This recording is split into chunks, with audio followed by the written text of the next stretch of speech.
Good day to be indigenous. Get up, stand up. They are going to become more brutal. Couldn't cut. He need cut again. Because all the hippies were trying to be Indians anyway. They're going to become more repressive because it's a matter of dollars and their illusionary concepts of power. Hey, Victor. We must live in balance with the earth. And also with recent happenings at Wounded Knee. I am awake. Welcome to Native Roots Radio presents I'm Awake, and I'm your host, Wakanja Hade. Hey, Kadagi to all my friends and relatives in four directions. You are listening to Native Roots Radio presents I'm Awake, and I'm your host, Robert Pilot. Hey, we discuss local, national, Native news and events, and as you know, Native issues are human issues, and human issues are Native issues. Hey, we got Wendy on today. And we're going to have State Senator Mary Kunesh on a little later, and then we're going to have Fun Fact Friday for our Sacred Animal portion, Wendy. And I just want to mention, I know you got a cool story you want to bring up from your Uber ride last night, but I want to just bring up a couple things tonight. And again, until the 21st, a Christmas in Ochapi is being played at 825 Arts. And that's 825 University Avenue in St. Paul. It's at 7 p.m. tonight. And then the Sunday performances are at 2. So, and the next few days, Friday and Saturday, are at 7. And please go out there and make that. That's an amazing play. And I won't get too far into it right now, but because I want to give you an opportunity to tell your story. But I just also want to give everyone a shout out that, you know, we're out at Dayton's. And Native Roots Trading Post is out in Dayton's, and of course out at Southdale is your art, Wendy, and that's Pilot's Palette, with your beautiful prints of your paintings of animals across Turtle Island, and it's just a beautiful, beautiful thing. And there's all different price points. Thank you. Yes. Yeah. I'm listening to you. Oh, well. You can jump in anytime. You're the expert on your art. Well, I was going to go there tomorrow and set up an easel and paint, but when I said I was going to do that, I didn't realize it was my birthday. So we're going to celebrate it a different way. And I'm not going to be painting tomorrow. So No. Yeah. But we're going to be going out. Yeah. So go out there. And also we're at cause.cart.com. Check out some of our swag if you're not in the area. And that'll get delivered to you. And I think it's free delivery now until the end of Christmas. So that's pretty exciting. Yeah. Cause-cart.com. Yeah. Nice. So if you want to get a Resist shirt or any of those kind of cool things that we sell at our store. Those are very popular these days. Yeah. No doubt. No doubt. Hey, Wendy, so last night you were with some friends and you were out celebrating your birthday, but you took an Uber. I took a Lyft. Yeah, that's what I meant. Yeah, Lyft. I usually take Lyft. But so what's going on right now, if you don't know, there's ICE agents in downtown Minneapolis now harassing our Somali community. And it's really, really, really too bad that this is happening. It makes me really angry. I literally could feel my blood boiling. And I got my Lyft driver, and she was a lovely Somali woman, and we had a really good conversation from, where I was going. We had a nice 10-minute talk. What she said was, everyone that she knows, all the families and friends that she has here, they're all here legally. What's happening now is that everyone is carrying all their paperwork with them. So she showed me like her passport, she had her license, she had her citizenship papers. I mean, people who are American citizens should not have to do this. She's been in the country for 17 years. She has 4 children. The youngest is 2, the oldest is 15, and she is a Lyft driver, and her and her husband live here peacefully and happily. She told me a story that the day before, her nephew, who's 22 years old, was walking to college, walking to the school, and he got picked up by ICE agents, and they handcuffed him, and he said they shoved him, and he just kept saying to them, please don't hurt me. I'll cooperate, and I have all my paperwork, and I'll do whatever you need me to do. But he said that they were very rough with him, and I have no doubt that that's exactly what happened. And they put him in the car and, went through his paperwork and then eventually they let him go. And he was late for class. And why should anyone have to go through that trauma and harassment? It just makes me so sad and angry. You're guilty before you're proven innocent. Well, that's what's happening right now in the United States. And it's really unfortunate. It really is. We had a few people who broke the law, and they had a trial, and they got in trouble and they went to jail. And that's the way our government is set up. And, you get to have a fair trial and present all the information. And then, and only then, are you convicted. But that's not what's happening right now. Anyway, I just wanted to share that story. And I think we should all support our Somali friends and neighbors, and take some Lyft rides and have conversations with people, and you really be able to find out how beautiful the community is. Yeah, definitely. And we talked in the last couple of days too about Native Americans being harassed too, and showing their tribal IDs, and then the ICE agents are saying that it's fake. Yeah. And so it's happening, but they're directly coming after the Somalis here in Minneapolis, and it's a thing against Ilham and Governor Walz, of course, and it's payback. And we were expecting this, but it's what's here. Really disheartening is, like, on the Facebook pages, there are a lot of people who are like, yeah, get them out of the country. They don't belong here. We don't want them. They've ruined Minneapolis. I mean, and these are, like you always say, Robert, these are people who don't even live in the area. Like, they don't even know. They don't live in the cities. They live out in the country somewhere. They've never seen a brown-faced person or had a relationship or a friendship or even a conversation. Well, it's just the craziness of racism that's just firing everybody up. People saying that Trump is what they voted for, and and I don't think most people are. I think they were worried about the economy that voted for him, and making eggs cheaper, and he's done none of it. And he said he was going to end wars, and he's done none of that. And so they've been bamboozled. And I know it's hard because not everybody, people are working, they're not paying attention like we are, when it comes to listening and reading what's happening. People are raising families, and so I'll give them a pass. But this is I just feel like the minority of people are really the boisterous here on these places, these social media posts and things. It's amazing to see. It is. Well, in simple terms, a bigot is someone who won't listen, won't learn, and insists on hating or disrespecting others because they're different. And unfortunately, there's a lot of them out there. That's like a racism. That's a racist too. Is a bigot. Right. Bigot's a racist. Yes. So it's really, and this is learned behavior. You watch children when they're small and they just play with everyone, and everyone's accepted, and the color of your skin or your nationality, your religion, or your beliefs aren't impacted. And we learn that, we're brought up and we're brainwashed into believing things that, definitely.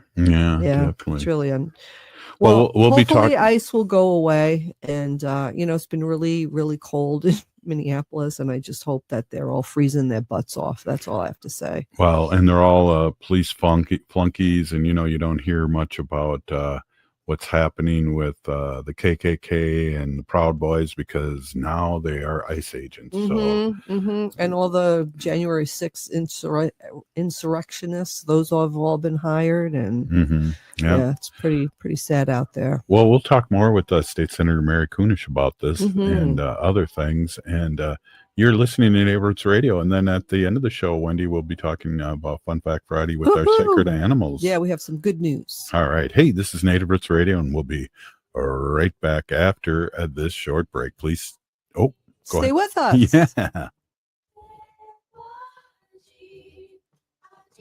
Are you a Metro Transit rider? Join the free Riders Club and let your voice be heard. Our motto is Transit Voices United, and when you become a member, you'll participate more closely in decision-making, plus earn the opportunity for exclusive merchandise at Metro Transit events. Help improve your transit system. We value your opinion. Join at metrotransit.org/Riders Club and start being rewarded today. That's the Riders Club at metrotransit.org/Riders Club. The Minneapolis Police Department is hiring, and we're looking for people ready to lead, serve, and reflect the communities we protect. Whether you're a new graduate, changing careers, or already in law enforcement, there's a path for you to join our department. With top-tier pay, full benefits, paid training, and a direct path to making a difference, this is more than a job. This is your chance to shape the future of Minneapolis Police. Choose service. Choose leadership. Choose Minneapolis. Visit our city website to learn more. Discover Matrilineal Memory by hobby artist Michaela Schaefer, now in view at All My Relations Arts in Minneapolis. This evocative exhibition features paintings, poetry, and installations that explore memory and cultural preservation. Don't miss the Artist Talk with Michaela Schaefer on Saturday, November 15th from 2 to 3:30 p.m. at the gallery. Matrilineal Memory is open through December 13th. Experience art that transforms memory into connections and healing. Details at allmyrelationsarts.org. MNsure is a proud supporter of Native Roots Radio. Looking for health insurance but not sure where to start? MNsure has you covered. You can find discounts, compare private health plans, and see if you qualify for free or low-cost insurance plans. Plus, get help from an expert so you can save on the coverage you need. Enroll online by December 15th for coverage starting January 1st. Get started today at mnsure.org. That's mnsure.org. You're listening to Native Roots Radio. This is Spirit from Reservation Dogs. Get up and listen.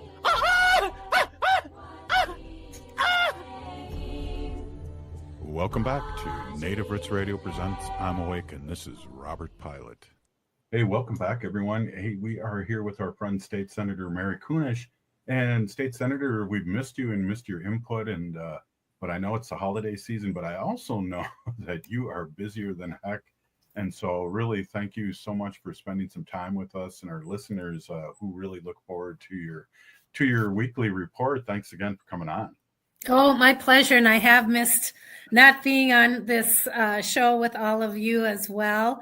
Yeah, it's just been kind of a busy couple of weeks, and happy to be back here with you. Well, I kind of want to start the show off in a good way. Well, I guess a couple segments I want to crescendo into some positiveness, but I think we kind of have to really talk about what's been happening federally to our relatives, our MMIWR relatives. And I know you've been posting some things on social media. Let's talk about this. This is like unbelievable, and again, no sense in whatsoever about this. Yeah. Well, if you remember, here in Minnesota, we have been leading in the creation and looking at this whole missing and murdered Indigenous relatives realm. Back in 2019, I was able to pass legislation that created the first ever Minnesota missing and murdered Indigenous women's task force. We did that along with so many of the agencies in the state, along with a lot of the nonprofits that are doing the work, protecting our women and our communities from violence. And so, of course, we created that task force and was able to, in spite of COVID, put together a pretty constructed report with a dozen at least recommendations to address the historic trauma and violence against our Native community. And one of the top one was to create that permanent office of missing and murdered Indigenous relatives, which we did, and is doing the good work. But I think, and that helped, I think, nationally raise the awareness of what you can do at the state level around this, because I was inspired from Canada's preliminary report on their missing and murdered Indigenous relatives. And it was like, wow, Canada is doing this work. Why isn't the USA, the national level doing this? Well, it's a lot of work, and there's so many different aspects to it that we didn't understand. Like, I didn't understand the complexities that was just Minnesota. And so through this report and through the process, we were able to ferret out a lot of really good information. But what we really came upon was that we don't have the data that we need. When people say, where is this happening? How is this happening? How is, how many women, how many children, how many men, adults, two-spirit folks are we talking about? We didn't have the data. Nobody was collecting the data. So I think, I really feel like the work that we did here in Minnesota was inspiration to a lot of other states, because when I would go and talk about it, like through, right now I'm the chair of American Indian legislators across the nation, and we talk about the legislation we're working on and what worked, what didn't work. And I talk about this, and they're like, wow, that is incredible. Can we look at your legislation? Can we see what your task force was like? And I always said, yes, please do. Take my legislation and tweak it to your state. Look at our report and see what's the same and different in your state. And please, if every one of the states did that and used and I'm not just saying ours is like the best, most perfect thing, but if you use that as your blueprint, and start working on it, then, if every state did this, we'd have a national task force basically in going on without relying on the national level. Well, lucky for us, Deb Haaland was elected to the Department of the Interior, and through her advocacy, she was able to start working on this at the national level. And they put together a report, not one more, that had the results and the discussion from national input. And that, of course, was posted on the website. People could go there, read about it, understand it better, perhaps develop their own policy and procedures around what was happening. Most importantly, educating, because so many people, including, Indian country, don't understand the complexities of this. And so there it was on the website. And in February, the Trump administration removed the link to that report. So it wasn't like this just happened yesterday, but more and more people are becoming aware of it. And when, I think they said that it was a DEI focused report or program.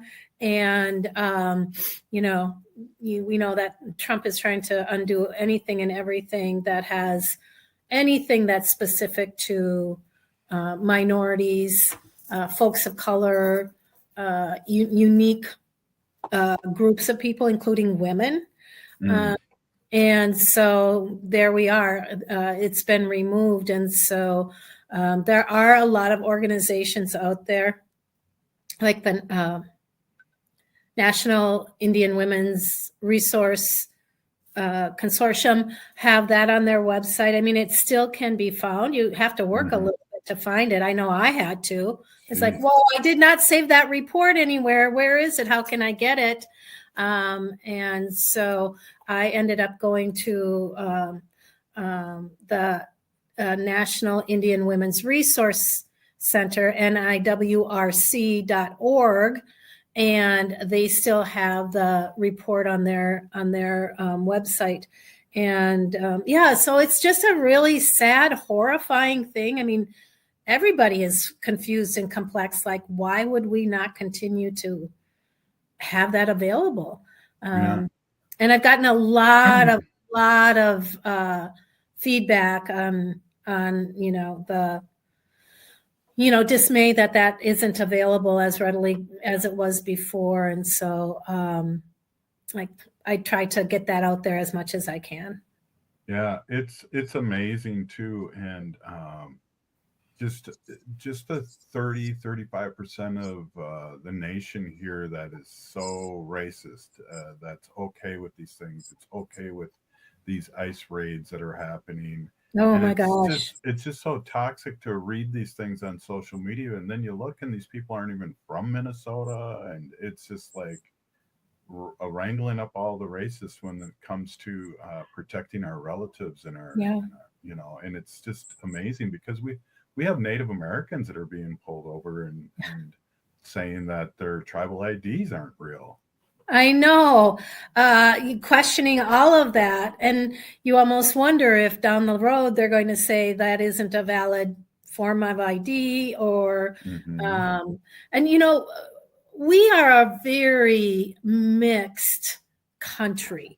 Right. When we look at, we have Native Americans that are Mexican or Latino or, African American, Asian, right now our Somali population here in Minnesota is under terrible attack by Trump. I mean, calling them garbage and that they are not productive members of our community. And then folks that don't even know jumping on that bandwagon. It's absolutely horrifying. And, it's sort of reminiscent of what Hitler did, leading up to the Holocaust, is identifying races of people, groups of people who are less than. And we saw what happened there and the terror and the violence that came to the Jews and to the gypsies, to people with disabilities, to, the gay community.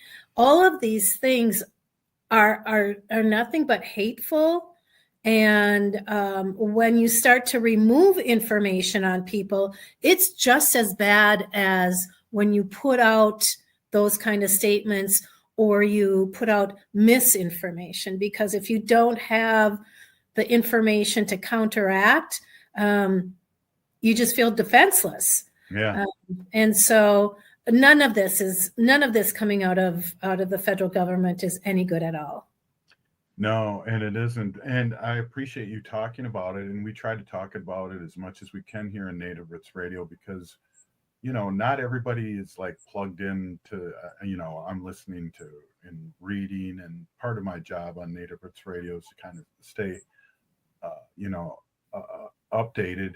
But we have our relatives that are working, sometimes 2 jobs, have kids. And so I appreciate you talking about this because this is not an easy thing that's happening to us. But as Native Americans, the Nazis took from the United States how they treated us, and now it's come full circle. Yeah, I mean, Hitler took the playbook from the U.S. government on how to eradicate or minimize a population, putting us on reservations, keeping us on reservations, and not giving us the resources we needed. Exactly. Well, hey, we are here with State Senator Mary Kunesh, and we're going to take a quick break. This is Native Roots Radio, and like I said, we'll be right back. Ho!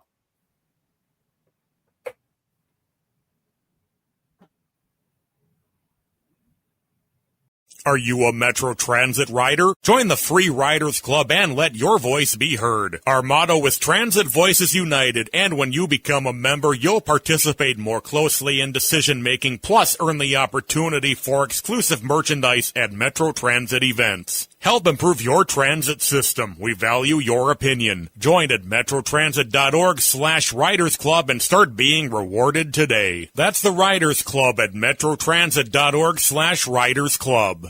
The Minneapolis Police Department is hiring, and we're looking for people ready to lead, serve, and reflect the communities we protect. Whether you're a new graduate, changing careers, or already in law enforcement, there's a path for you to join our department. With top-tier pay, full benefits, paid training, and a direct path to making a difference, this is more than a job. This is your chance to shape the future of Minneapolis police. Choose service. Choose leadership. Choose Minneapolis. Visit our city website to learn more. Discover Matrilineal Memory by hobby artist Michaela Schaefer, now in view at All My Relations Arts in Minneapolis. This evocative exhibition features paintings, poetry, and installations that explore memory and cultural preservation. Don't miss the Artist Talk with Michaela Schaefer on Saturday, November 15th from 2 to 3:30 p.m. at the gallery. Matrilineal Memory is open through December 13th. Experience art that transforms memory into connections and healing. Details at allmyrelationsarts.org. MNsure is a proud supporter of Native Roots Radio. Looking for health insurance but not sure where to start? MNsure has you covered. You can find discounts, compare private health plans, and see if you qualify for free or low-cost insurance plans. Plus, get help from an expert so you can save on the coverage you need. Enroll online by December 15th for coverage starting January 1st. Get started today at mnsure.org. That's mnsure.org. Hey Cudahy to all my friends and relatives in four directions. This is Robert Pilot of Native Roots Radio presents I'm Awake. I'm here to ask you for your support. Finding honest Native-centered news is not easy. But with your support, we're able to provide accurate information about Standing Rock, Line 3, treaty violations, and COVID-19 in our Native communities. Please visit Native Roots Radio Network on Patreon and donate if you can. That's Native Roots Radio Network on Patreon. Pinigigi, and thank you for your support. Thinking about college? Consider Minnesota Private Colleges. These 18 nonprofit institutions keep the focus on students with small classes and professors who will get to know you. You'll find students from all backgrounds, and no two colleges are alike. And when it comes to cost, they're more affordable than you think.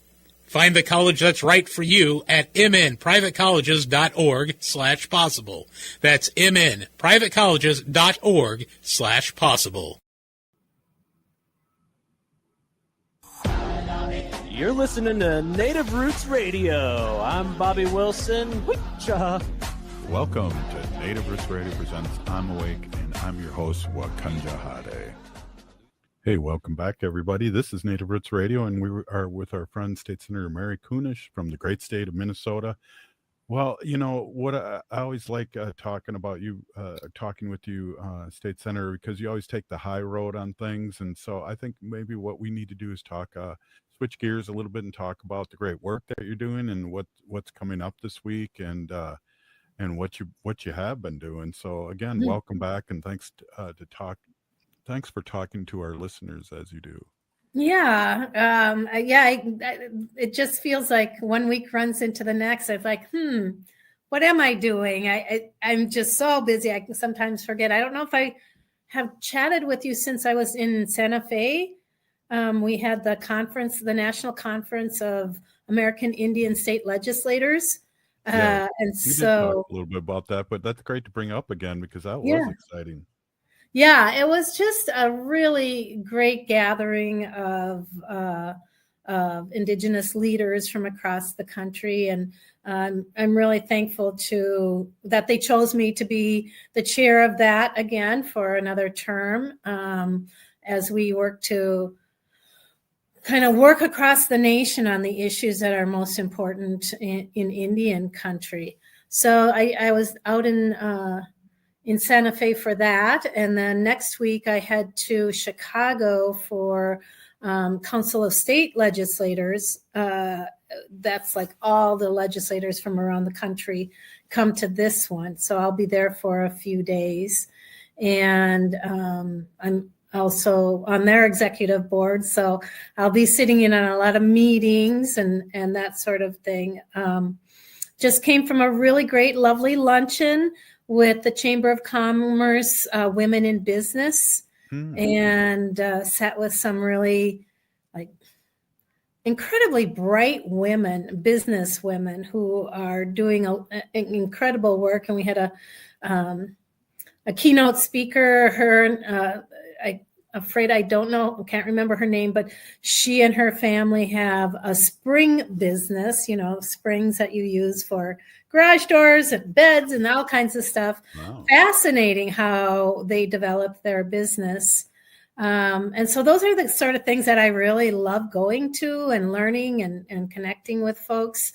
Yesterday, I was down in Lower Sioux talking to the MIAC board, the Minnesota Indian Affairs Council board, and listening to some of the issues that are sort of cropping up across the state that we're trying to address. There's two bills that I have been working on, and I'm going to continue working on this next session. One is a foster kids bill of rights. You wouldn't think that we would need something so thorough, but I guess California has an incredible brochure packet. It's almost like a workbook that they give to these kids, and in it outlines their rights as a foster kid, the sibling rights, to be able to see their siblings, to meet with their siblings, to keep those strong connections. And so we're looking to do something like that here in Minnesota. Of course, working on the rights of wild rice is another really big, important one. I know our DNR, Department of Natural Resources, is looking to put some restrictions on how much a person can go out and harvest from state parks and that sort of thing. If you're a forager, they would like to put some limitations. But we had a really good discussion about how so much of the lands, the reservation lands that we have here in Minnesota, is not conducive to our medicines that grow, tobacco, sage, all of those things. And so many of our Indigenous folks will go into state parks or other areas where that grows and harvest those things. And we have other ethnicities that love to harvest like fiddleheads and mushrooms and other edible natural resources. So there's been a task force to look at foraging regulations. And then another one that was really a long discussion was around NAGPRA and the burial sites that we are starting to not only reclaim, but then rebury our ancestors. And, our state is not 100% built out. And so when developers go out into areas and pipelines are wanting to be laid and kind of disturbance to the lands, there really needs to be a deep dive into what actually is on those lands. And we've seen developers that have just plowed through burial mounds or built around burial mounds. There are places where we have like a good sized burial mound area, and then all around it are homes that have been built. And some might argue that keeps them kind of safe. But then we've also heard about dogs or other domestic animals that burrow into that. They sense that there's bones or something there and will disturb it. So we had a really, really interesting conversation about how it is so important that we take the time and use our resources that we have set up to investigate those lands before they are disturbed. And so, it was just a really fascinating day of all things Indian in Indian country in Minnesota. And I learned so much from so many people doing that. Well, you're talking about the mounds. Prairie Island's doing such a great job down there. And I was down there as a Met Council person on the Native Advisory Committee for the Met Council here. And they're doing such great work down there. It's just amazing. We were able to, they reclaimed some land about 13 minutes from their casino. And there were 100 mounds out there. And there were a few that were dug up too, that they're going to have the bodies come back. So it's a thing, and it's been going on a long time. And I know Mounds Park used to have 100 mounds, and now there's just those 3. Yeah. So our ancestors are buried there all through there, and we and it's good to talk about because that's something that's very real and very somewhat new to us here, especially with, like you said, haven't been people are still building and building around these areas. Mm-hmm. Well, the way that we have cemeteries now, or in the Western world, is to set aside a piece of land, usually by a church, and all the sites are organized and they have headstones, so you know and you see that these are sacred sites, that this is sacred land. No developer is just going to come through and plow that up. Right. I mean, and then there are very strict laws against that, against disturbing burial sites in cemeteries. And just because this is not, doesn't have a big fence around it and identified as a sacred burial site and being next to a church of whatever, doesn't mean it's just as sacred and should be just as protected as any of these other cemeteries that we have. Not everybody feels that way and sees it as a hassle and just one more thing that they have to go through. But it's really important. And we talked about, repatriating items that state universities and museums are holding that belong, justifiably should go back to the tribe. Those are relics that were found when some of these mounds were disturbed. Mm-hmm. And we'd like to see that returned to the rightful owners. Right. Whether it's the family or the nation, for sure. Yep.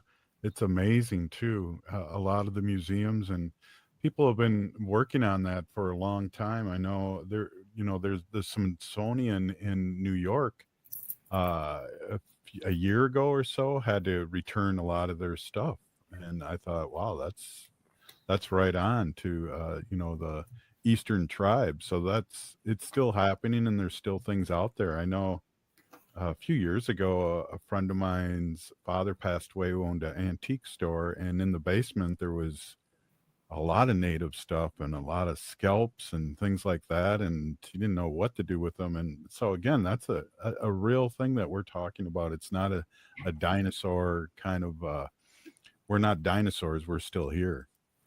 It's really, that's absolutely true. And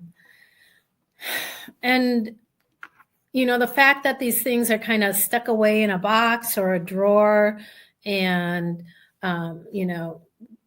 it's great that they are preserved in the way that they are, but that doesn't mean that the tribes aren't going to care for them just as well as anybody else. I saw how Shakopee has their preservation area out on the reservation or on their lands. It's phenomenal. I mean, it is just phenomenal. And to walk through there, you just, you kind of get goosebumps because, these were made by the hands of our ancestors. These are, beaded, sewn items that were so important to somebody's family member or leader. And they tell a story. And when they're stuck away in a box or in a closet, it's like keeping that spirit of that item, encased, where it would be really lovely if it was deemed that was shareable and we could learn so much more from it. Yeah, I agree. And, it's a thing, and I'm glad we're talking about it, but it's a thing that needs to be brought up constantly. Yeah. Hey, State Senator, we only got a few more minutes. Any last plug or anything that you're doing this week that you'd like people to show up to? Well, we did get, and I hate to end on a downer, but we did get the Minnesota forecast, the budget forecast today. We were keeping our fingers crossed that there would be a surplus, as modest as possible. But it looks like that the forecast is looking like there might be a bit of a deficit, which means this next session, just as we did last year. We are going to have to be really good stewards of the taxpayers' dollars, and those dollars that we do have to use, making sure that they are spent in the most important ways, the most urgent ways. As the federal government says they're not going to send SNAP dollars, we're going to have to make up that difference. And that's just one example of what we're going to have to do this next session.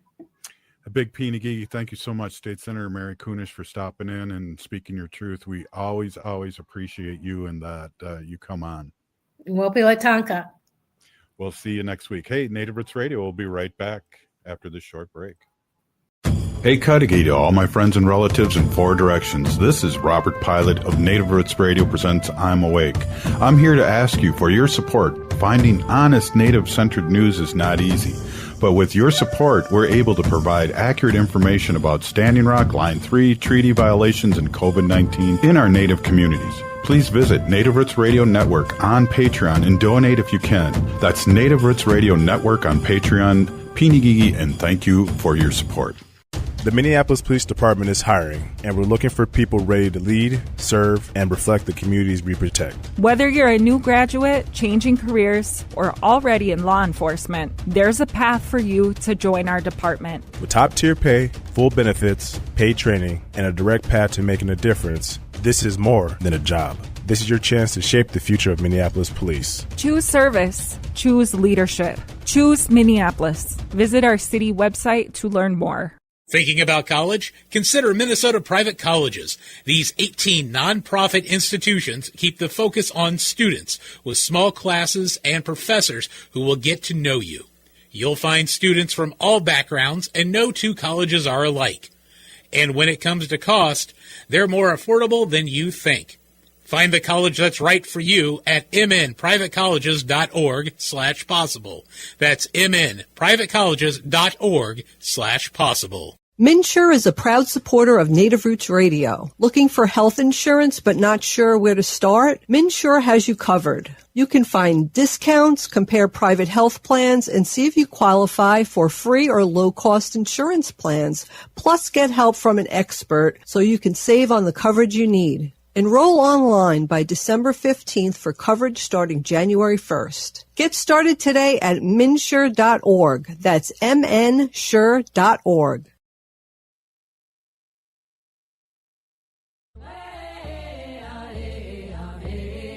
Hi, I'm Jane Fonda, and you're listening to Native Roots Radio. And we're back to Native Roots Radio presents I'm Awake, and this is Robert Pilot. Hey, welcome back, everyone. This is Robert Pilot, and this is Native Roots Radio. In this portion of the show, we like to bring awareness to our wolf and bear populations. Say no to the hunts. Oh, no. Yeah. Ooh. The Picnic of Baskets by Yogi. Hey, I want to introduce my awesome and beautiful wife, reintroduce, and Wendy's been an animal advocate for many years, and she has been doing her sacred portion of the animals. This is going on almost 10 years now. Oh my gosh. I was a young man when we started Me this show. too. You were a young man? Hey, everybody. My name is Hanaji. That means cares for them. And I was given that name by my Dega Curtis. Curtis goes by Mashke Hanajinga, which means walks on white clouds. I am a policy volunteer for Humane World for Animals, and I work on animal issues at the local and state level. And it's always my pleasure to do that. I have some good news today. So Humane World for Animals and other important animal advocacy groups have been working really hard, and finally something has passed. Yeah, good news. New York Fashion Week has officially gone fur-free. Oh, wow. Yeah, so this is a major win for animals everywhere by choosing innovation and compassion over cruelty. One of the world's most influential fashion events is showing that style and kindness can go hand in hand. So Humane World for Animals wants to thank everyone who raised their voices with us, supported humane fashion, and helped us push the industry towards more ethical future. Your commitment is changing what is possible. And here's to progress and building a future where animals are never exploited for fashion. The policy will start in New York Fashion Week in September 2026. So wow, that's good yeah, news. it's really huge. It really is. So we're really excited about that. And yeah, a lot of big fashion. I'm not into the big fashion, Vogue and Chanel and Gucci. I'm not into any of that. Names don't mean anything to me, but they do to a lot of people. So, it's really important, and a lot of them are going for free. So I'm really happy about that. Another thing we have here is every year, Humane World for Animals comes out with a scorecard. So it's a scorecard that has your Senate your Senate legislators and your House representatives and what they voted on.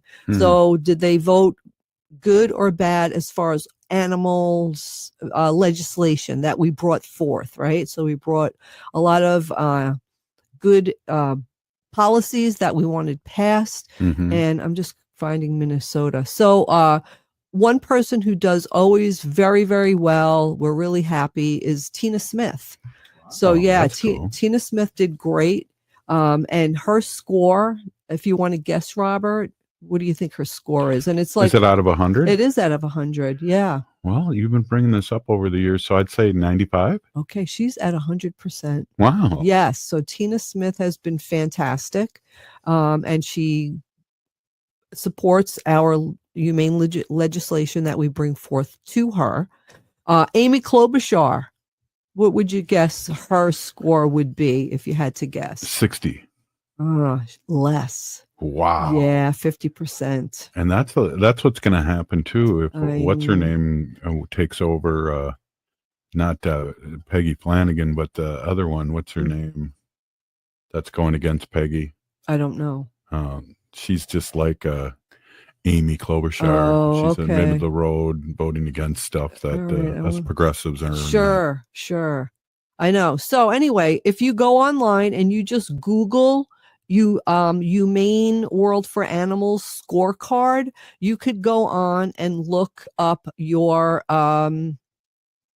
your people.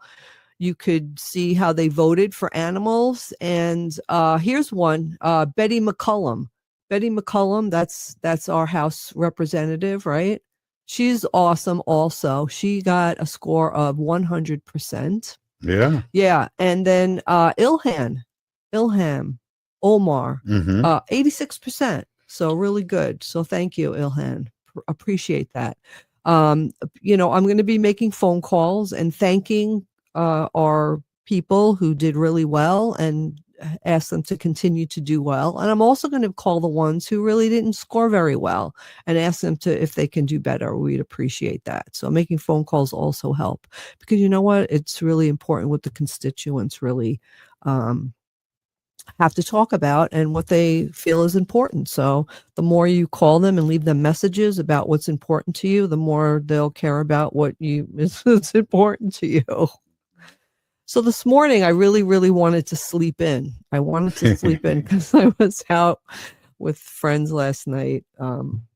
And anyway, I wanted to sleep in. But anyway, Robert got up this morning and left the house because he had to take care of our car, which got smashed the other day. But anyway, that's a whole different story. But anyway, different show. So I'm laying in bed and I'm hearing. We don't have a cat. Let me just say that. We used to have three of them. We used to have 3 cats. This is our first time since forever. For 24 years that we have not had a cat.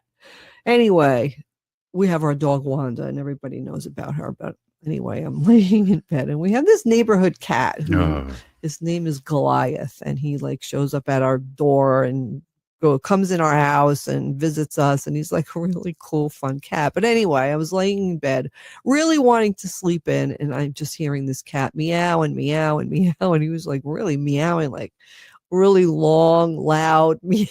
So I was like, oh my God. So I had to get up out of bed to let the cat who doesn't live here out because he wanted to go out. And this cat is wild. He ran across the street after a squirrel, which I'm really, I thank God. I think he's just trying to play, and the squirrel was really fast. But he climbed up half the pole, the light pole outside. Well, you have that hut out there. And I was yelling at him from the house, Goliath, get down. Well, you have that hut out there too, and he came busting out of there. Yeah. Because it's heated. It's Again, a it's heated hut. Yeah. And for possums and raccoons and cats. And well, yesterday and I squirrels. went and I put food in the hut. Because I want to attract animals to go in so that they see it and they know that it's warm and that it's a place for them to stay. What was that noise you're making there, Robert? It was a Twilight Zone. Oh, okay. So anyway, I threw some food in there yesterday, some seeds, and a black cat ran out. So there was a black cat in there, and I felt bad for startling him because it was really cold yesterday. Yeah. Anyway, this is where Goliath was. So he was inside the warm hut, and then Robert goes out to open the door to throw seeds or leave. I was leaving. You were leaving the house, and he ran from inside the hut into our house. So he must have been cold. But again, I mean, he has a tracking device, and his owner knows where he is. Apparently, he was a outdoor cat for a really long time, and this woman adopted him or ended up with him somehow. I don't know how. And she said, I'm not really crazy that this cat goes out. If it was my choice, he would be an indoor cat. But I mean, I can imagine living with him and him wanting to go out. I mean, well, you went through that with Clyde years ago. My cat Clyde, he was an indoor-outdoor cat, and he would just come home with fights and scratches and fur pulled out. And my stepfather ran him over in the driveway with the car, and we brought him to the vet. And then after that, I just said, that's it. He's going to be an indoor cat. And I'm telling you, for 6 months, that cat put us through hell. It really put us through hell. I mean, he ripped through screens to get out. He cried throughout all the night. It was like horrible. But finally, he acquiesced and said, okay, I'm going to be an indoor cat. And he ended up being an indoor cat, and he ended up being fine. But it was pure hell that we had to go through to get him to be that way. Wow. Good story. Yeah. Good stories. Hey, you guys, winter in Ochapi, Christmas in Ochapi tonight and all week. We'll be there tonight. Yeah, stop by and say hi to us. And if you're listening to this show, you are part of the resistance. We're still here. We are the seventh generation. Free Leonard Peltier. Thank God he's already been freed. Yes. We'll see you tomorrow, or we'll see you next week.